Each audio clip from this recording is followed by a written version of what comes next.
Chapter 1406. While Alex was treating Kano, Xingshi watched her mentor Kazuki Yamamoto fall asleep with her own eyes, and then said to Tanaka Koichi wearily, "Tanaka, you stay here to take care of Master for me. I have to make sure to take a break. Otherwise, it is very likely that I will not be able to enter the next semi-finals, let alone defeat Daisy." For Xingshi, although Master Yamamoto Kazuki tried to persuade herself to worship Alex as a teacher, she was not prepared to do so. She felt that no matter what, the teacher was injured by Alex's palm. No matter who was right or wrong in this matter, she couldn't give up her teacher at this time and worship Alex as a teacher. Moreover, deep down in her heart, she also felt that Alex would not accept herself as a disciple. Alex doesn't lack money, and doesn't like Chinese people very much. What can she do to impress him? So, she had made up her mind, tried her best to finish the game, and then returned to China with her teacher. Because of this, she couldn't continue to take care of Yamamoto Kazuki here. She has to return to the hotel to ensure that she has a relatively adequate rest, and she has to seize the last time and practice hard. When Kwamsuki heard that Xingshi was going back to the hotel, he hurriedly said flatteringly, "Oh, Xingshi, I just want to go back to the hotel, let's go together." Xingshi shook her head, "No need, Mr. Suki, I just take a taxi and go home." Kwamsuki knew that Xingshi was trying to alienate herself. But he wasn't angry either.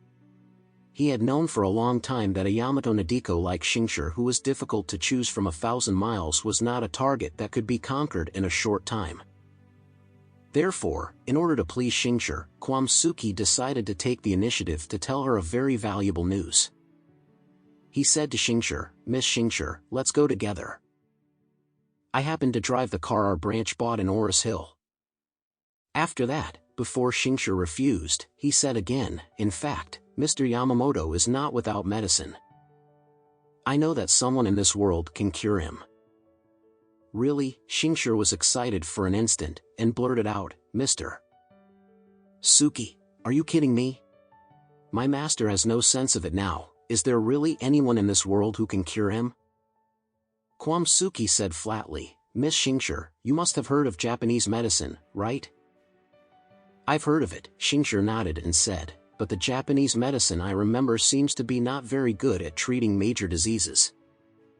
It is more about treating minor diseases such as headaches and brain fever, as well as treating some physical symptoms. For example, acupuncture and cupping of Japanese medicine are loved by athletes all over the world, especially cupping, which can relax muscles and relieve pain. Even the famous swimmer Phelps of the United States used to pull out during the Rio Olympics. Over the pot." Kwamsuki said, "What Ms. Xingshi said are just some very common applications of Japanese medicine. In fact, as far as I know, Japanese medicine is very magical. Before, there was a famous doctor in Oris Hill who cured a high-level paraplegia in a car accident. Patient, let him recover in a short time. However, as far as I know, the patient injured his spinal nerves in a car accident. There are still some differences from Mr. Yamamoto."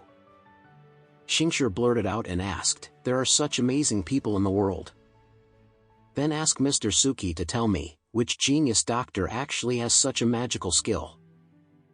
Kwamsuki graciously smiled, "Oh, Miss Xingshi, this is a long story. Why don't I drive and let's talk on the road?" Xingshi knew that Kwamsuki wanted to let herself go back in his car, so she was willing to tell herself this precious message.